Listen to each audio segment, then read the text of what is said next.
My boyfriend didn't bring me lunch as usual because he was meeting with his ex at that time. My fiancé, Mark 26M, and I 25F, have been together for 2 years. We initially met through mutual friends and attended the same high school, although our relationship didn't begin until years after graduation. Presently, Mark serves in the military and is stationed in another state. Despite the distance, we've managed to keep our bond strong during his deployments, cherishing the moments when he returns home for vacation, breaks, and holidays. Together, we have a dog named Willie, whom we adopted. Willie primarily stays with me but enjoys spending time with Mark when he's home. Mark usually resides at my place during his visits while also reconnecting with his family. As he flies home, his personal vehicle remains at the base, and occasionally he uses my car for errands. We've developed a routine where Mark picks me up during my lunch break, ensuring we never miss a meal together. Recently, Mark returned home 5 days ago, coinciding with my work schedule. He dropped me off using my car to run errands and replenish Willie's food supply, as we had run out during the morning feeding. However, when Mark picked me up after my 10-hour shift, I inquired about the dog food. He admitted to forgetting to purchase it, despite the fact that I had fed Willie around 11 to 12 hours earlier before leaving for work. Curious about his activities while I was at work, I asked Mark, and he casually mentioned spending time with his brothers. As someone who values understanding and patience, I found myself initially upset that Willie had gone without eating for an extended period. However, considering his extended separation from his family, I gave him the benefit of the doubt and chose to let it pass. A few days later, Mark mentioned his plans for Christmas shopping with his younger brothers, both of whom, aged 20 and 22, hadn't yet saved up for their own vehicles and relied on mine.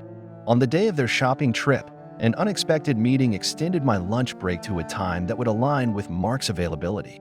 I reached out to Mark, informing him of the adjusted lunch hour and asked if he could bring me some food. Strangely, Mark hesitated, citing the need to first feed Willie for his second meal of the day.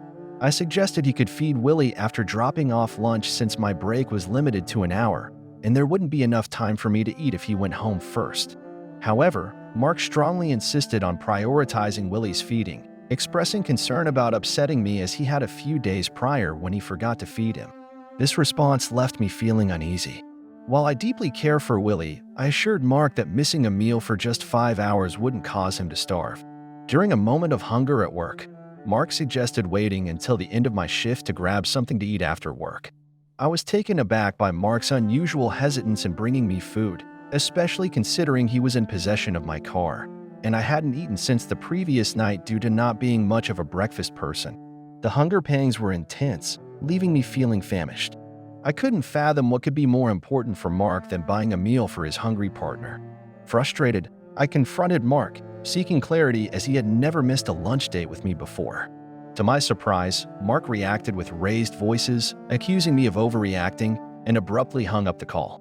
Attempting to reach out, all my subsequent calls were rejected. His text message stated he was heading home and suggested discussing things after work, claiming tiredness from the shopping excursion as the reason for his abrupt departure. Out of frustration, I held onto a bag of chips on my desk, intentionally refraining from eating to make my hunger audible when Mark picked me up later. Upon seeing him arrive at my office building, I calmly joined him in the car. Once we reached home, I calmly expressed my decision to end the relationship and asked him to pack his things and leave.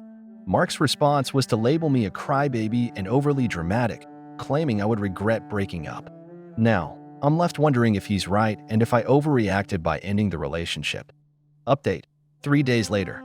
The morning after Mark packed up and left, I discovered he had unintentionally left behind an old college jacket that held deep sentimental value as it belonged to his stepdad, carrying significant meaning for him.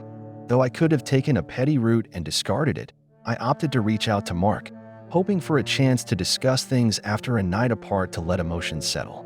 I texted him about the clothes he left behind, simply stating, "Hey, you left some clothes."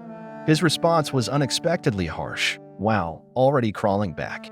Throw it away, I don't want that shit," without any knowledge that it was specifically about the jacket. I chose not to respond and instead reached out to his mother, asking if I could stop by to return the jacket. She welcomed the idea and also mentioned to collect any gifts I might want back. Upon my arrival, Mark's mother and stepdad warmly greeted me, showing concern for my well-being and offering a listening ear. Unable to hold back, I broke down and recounted the entire situation to them, much like I shared here. His mother, understandably upset, decided to call Mark to hear his side of the story, not disclosing that I was present to listen in on the conversation. Mark's explanation was that I had called him while he was out with his brothers, Nick and Devin, at the mall. He claimed he couldn't leave them stranded, being the only one with transportation, and faced immediate backlash for choosing his brothers over me. In a moment of frustration, I exclaimed, "That's not true," and decided to show my mother-in-law the call history to validate my point. Upon review, it aligned with the time when both of Mark's brothers were already at their respective work shifts, a fact confirmed by my in-laws. Additionally, one of the brothers shared a picture with coworkers around the same time I had requested lunch from him. Mark abruptly ended the call. My in-laws texted Mark, choosing to support my side of the situation. Grateful for the love and cherished memories, I left my engagement ring with them. Despite Mark's repeated calls and pleading text messages, I refrained from responding. Eventually, after an hour, I relented and answered, giving Mark an ultimatum: "Tell me the truth or consider this our final conversation." To my dismay, Mark admitted to seeing another woman, specifically an ex-partner. Without another word, I hung up and have not responded to any attempts at contact since. While this narrative seemingly occurred today, in reality, it transpired 2 days ago. I wrote it out initially and left it as a draft as I struggled to cope, often finding solace in tears and trying my best to hold myself together. Let's get 1,000 subscribers on this channel. Love you.